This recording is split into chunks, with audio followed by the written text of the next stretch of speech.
Ну, я доволен сегодняшней игрой после матча с Витебском. Хорошо, когда команда выигрывает. Надо было посмотреть, как она будет выглядеть после того, как проиграет. Могу сказать, что у нас очень хорошая команда, очень хороший коллектив. Поэтому мы обыграли очень сильно организованного соперника. Все, что я просил ребят сделать, исходя из того, знают, как играет Днепр, они практически сделали, и учитывая то, что в центре обороны у нас играло два 19-летних парня, Халько и Кантария, у нас очень много травмированных. Ждем их возвращения, поэтому перед игрой не смогли играть Зубков и не смог играть Курганский, наш основной вратарь. В целом те ребята, которые вышли, и они очень добротно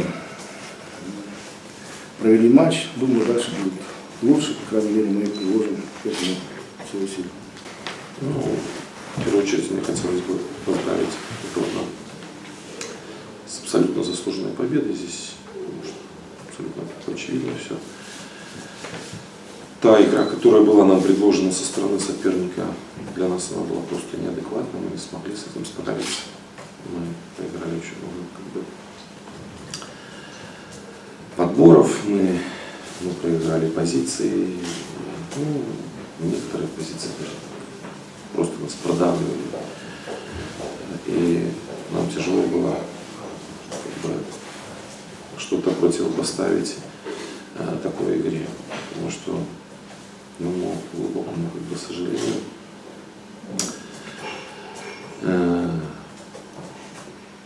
как только мы начинали немножко, скажем, пытаться поломать игру в свою сторону, так сразу нас наказывали, и все наши атаки в большей степени такой носили хаотичный характер.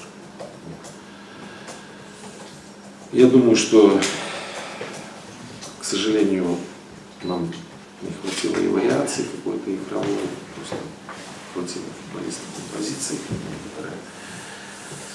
Но это уже история, и мне бы хотелось, чтобы мы тоже,